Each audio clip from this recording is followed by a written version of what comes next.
এমন ব্যক্তি সম্পর্কে তিরমিজি শরীফের হাদিসে এসেছে, আল্লাহর নবী বলেন, এই ব্যক্তি কোন ব্যক্তি? প্রথমে বলেন সব বনি আদম, কুল্লু ইবনে আদম খাত্তাউন, পৃথিবীতে যত বনি আদম আছে সবাই ভুল করছে, সবাই ভুল করে। কিন্তু এই ভুলকারীর মধ্যে একজন ভুলকারী আছে, যে ভুলকারী আল্লাহর কাছে প্রিয়। বলেন সুবহানাল্লাহ। কোন ভুলকারী? যে ভুলকারী ভুল হওয়ার পরে আল্লাহর কাছে ক্ষমা চায়, সে হলো আল্লাহর কাছে প্রিয় বান্দা। বলেন সুবহানাল্লাহ। ভুল হয়ে গেলে ক্ষমা চাইতে হবে। ভুল ছাড়া কে কে আছে? না আছে? নাই। তাহলে ভুল আমার আর আপনার আছে কিনা? তাহলে কি করতে হবে? জোরে বলেন, আওয়াজ দিয়ে বলেন, কি করতে হবে? তওবা করতে হবে। কিভাবে তওবা করব সেই ব্যাপারে আলোচনা কয়েক জুমা আগে করেছিলাম, কিন্তু আজকে তওবা সম্পর্কে বিস্তারিত আলোচনা করার সময় নাই। এক নাম্বার, আল্লাহর যে হকগুলো আছে, নামাজ, রোজা, হজ, যাকাত, এগুলো যদি কেউ আদায় না করে থাকে তাহলে তওবা করতে হবে, আল্লাহর কাছে মাফ চাইতে হবে।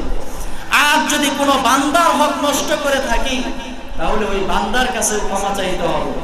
আল্লাহর হক নষ্ট করলে আল্লাহর কাছে ক্ষমা চাইতে হবে, আর যদি বান্দার হক নষ্ট করে থাকি তাহলে বান্দার কাছে কি করতে হবে? ক্ষমা চাইতে হবে।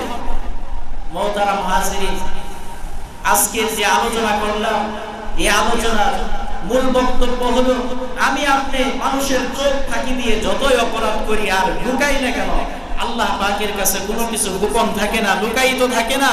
আমি আপনি এটাকে ধামাচাপা দেওয়ার চেষ্টা করলেও আল্লাহ পাক সেটাকে প্রকাশ করে দিবেন। সেজন্য সচেতন যারা, তারা কি করবে?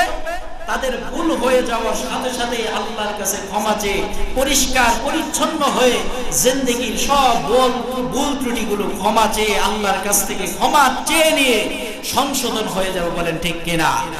আর যারা ভুল করতেই থাকবে আর বলবে যে এটা ভুল কিসের, এটা না করলে তো ছেলেপেলেরা, এলাকার পোলাপান যারা আছে তারা তো চিন্তাই করবে, এই করবে, সেই করবে, বিভিন্ন ধরনের অজুহাত দিয়ে যারা অপরাধ করতে চায় তাদেরকে আল্লাহ পাক ছাড় দিতে পারেন, কিন্তু ছেড়ে দিবেন না।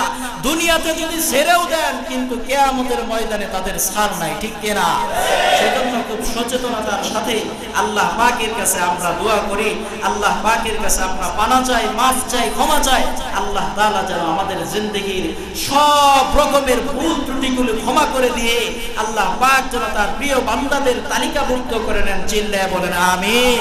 ওয়া আখিরু দাওয়ানা আলহামদুলিল্লাহি রাব্বিল